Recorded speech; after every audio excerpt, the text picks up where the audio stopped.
राजकाज में प्रवृत्त नहीं होने जा रहा था, आपके पास आ रहा था, लेकिन प्रतीत होता है कि आप तक पहुंच नहीं पाऊंगा। मात्र 32 साल की उम्र में सिकंदर चल बसा। महापुरुष के उपदेश से उसको प्रतीत हो गया कि वास्तव में भूल है, पिछली पीढ़ियां ये भूल न दोहरावे। इसलिए जो हीरे जवाहरात की पेटियां ले आया था, कहा भाई शमशान तक मैं यदि शरीर छूटता ही है तो शमशान तक ले चलना सब, देखे मेरे साथ जाती है कि नहीं। 2-4 रत्न हथेली में रख के देख लेना, शायद उतना ही चला जाए अगली सफर के लिए। पूरा ड्रामा किया, लेकिन वो चला गया। बहुत शिक्षाप्रद उसने अभिनय किया, लेकिन आज की दुनिया भी वही कर रही है, चिपकी है उसी से। सिकंदर जब गया दुनिया से तो दोनों हाथ खाली थे, और संसार भर के माली मुख्तियार आगे पीछे खड़े थे। तो एक जादू का खिलौना, जब तक इससे चिपकते ही हम चले जाते हैं। रावण ने त्रिलोक विजय कर लिया, अंत में सब खाक हो गया। स्वर्णिम लंका सोने में मिल गई। हिरण्याकश्यप ने दिन मरे ने रात मरे ऐसी ऐसी सिद्धियां प्राप्त कर ली, लेकिन चला गया जहां का तहां छोड़ के। जानते हैं कि कितनी भी प्रमोशन कर लो, प्रगति कर लो, लेकिन आखिर सोई पुर पाटन बहुरी ने देखा आई। अपनी अर्जित किया हुआ नगर ऐश्वर्य विभूति बाल गोपाल नाती नेतिरवा कोई लौट के फिर कभी नहीं देख पाता, किंतु नश्वर है। फिर भी हम चिपकते ही क्यों चले जा रहे हैं? उसमें एक चुंबक है, उसमें एक जादू, और है केवल खिलौना। खिलौने की क्या औकात? खिलौने की कार है, क्या बैठ के सफर करेगा कोई? खिलौने हेलीकॉप्टर उड़ते हैं, क्या किसी की मदद करेगा? खिलौना तो खिलौना, बिल्कुल एक निर्जीव खिलौना है दुनिया, और कुछ नहीं। तो दुनिया जिसे कहते हैं, ये संसार जादू का खिलौना है। बड़े बड़े बुद्धिमान खेलते ही रहते हैं अंतिम क्षणों तक। सुबह एक बुजुर्ग आए थे, चला भी नहीं जा रहा था, लेकिन कह रहे थे ये हमारे लड़के की नौकरी है कि नहीं। यहाँ पर हमने कहा आप देखो, पांव में दर्द हो गया, हाथ में हो गया, आंखों ने जवाब दे दिया। भगवान कह रहे हैं भजन करो, इनको इनके भाग्य के भरोसे छोड़ दो, लेकिन करें क्या? नाती की नौकरी पर नाती की शिक्षा लगा ही रहता है चुंबक। और कदाचित सारी दुनिया का ऐश्वर्य हमें मिल गया तो कुछ भी नहीं मिला। मिल जाए तो मिट्टी है, खो जाए तो सोना है। मिल भी गया दुनिया का ऐश्वर्य, जहां तक हमारी उड़ान है वो सब कुछ मिल गया। एक छत्र सृष्टि में शासन ही मिल गया तो मिट्टी है, खाक है, कुछ है ही नहीं। घमासान महाभारत युद्ध पूर्ण हुआ, कई अरब लोगों की आहुति लग गई। अंत में विजय श्री पांडवों का वर्ण किया, सिंहासन पर बैठ भी गए। युधिष्ठिर उदास। युधिष्ठिर ने जहां सुना, वो भगत थे कि भगवान कृष्ण ने शरीर त्याग दिया।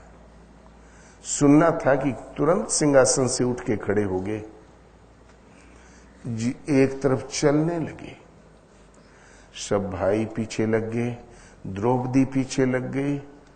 तब युयुत्सु जो दुर्योधन का भाई था, युद्ध आरंभ से पूर्व युधिष्ठिर की शरण में आया था कि मैं आपकी तरफ से युद्ध भी करूंगा, आपका साथ दूंगा। युधिष्ठिर ने कहा भाई तुम्हें युद्ध करने कोई जरूरत नहीं, तुम हमारे शिविर में रहो। वो जीवित था। वो दौड़ के आया, भैया आप जा कहां रहे हैं? कोई उत्तर नहीं। तब युधिष्ठिर ने सोचा, अरे बात क्या है, मामला लगता है ज्यादा गंभीर है। बोले भैया ये सिंहासन क्या होगा? तब युधिष्ठिर बोले तुम ले लो। बोले भैया हमको नहीं चाहिए। बोले अरे ले लो, इसी सिंहासन के पीछे इतना बड़ा महाभारत हुआ है, बैठ के देख तो ले कि क्या सुख है। बोले भैया किसी काल में नहीं चाहिए। युधिष्ठिर ने कहा भाई ले लेते तो बड़ा अच्छा होता, और ये वास्तव में न पार लगता हो तो परीक्षित कहीं गुल्ली डंडा खेलता होगा, पकड़ के बैठा देना। अपने एकमात्र कुरुवंशी पांडव वंश का एक दीपक परीक्षित, सगा पौत्र, उसका राज्याभिषेक देखने की भी उत्कंठा नहीं रह गई। सीधे निकल गए। जिन पुरुषों का भगवान से सीधी डोरी लगी रहती है वो दुनिया से सहज ही निकल जाते हैं। और युधिष्ठिर निकल गए। मर्यादा के लिए युद्ध किया था, तो दुनिया यदि मिल भी गया तो मिट्टी का खिलौना है, तब करें क्या? तो अच्छा सा कोई मौसम, तन्हा सा कोई आलम, हर बात का रोना तो बेकार का रोना है। अच्छा सा कोई मौसम, अच्छा मौसम सृष्टि में होता ही नहीं। बाल्यकाल में बच्चों को ठंडी नहीं लगती, जाड़ा कहे बच्चों से हम बोलब नहीं, जवान हमारे भाई और बुढ़वन के हम छोड़ब नहीं, कितनों ओढ़े रजाई। बचपन में जो एकदम सुहावना मौसम, जवानी में भी सुहावना ही सा रहता है, और बुढ़ोती में वही मौसम। जब शीतकाल आता है, बुजुर्ग लोग कहते हैं भाई किरण निकल जाती सूरज की तो बड़ा अच्छा होता है। क्या बतावें, इस साल का जाड़ा तो पिंडी नहीं छोड़ रहा है। किसी तरीके से जाड़ा डक जाता तो अच्छा होता। जो एक समय बहुत सुहावना था वही एक समय तीर की तरह अखरने लगा। जब शीत बढ़ गई तो हम गर्मी की तलाश करते हैं, और जब जेठ की दोपहरिया की गर्मी बढ़ी तो बोले भैया 4 बूंद पड़ जाती पानी की तो कुछ राहत मिलती। और जब अति वृष्टि होने लगी तो बोले भैया किसी तरीके से भले खाना नहीं मिले लेकिन बंद हो जाता तो बड़ा अच्छा था। संसार में कोई ऐसा मौसम नहीं जो सदैव एक रस आपके लिए अच्छा सिद्ध हो, बदलता रहता है अवस्था के अनुसार। अच्छा मौसम है सद्गुरुओं का दरबार, वहां सदा रहने वाला मौसम है, सदा रहने वाली शांति। जो जो सद्गुरुओं के निर्देशन के अनुसार आप डूब के चिंतन करोगे, त्यों त्यों शांति, समृद्धि, भगवान का आलोक, भगवान का वरद हस्त उत्तरोत्तर ऊपर छाता ही चला जाएगा।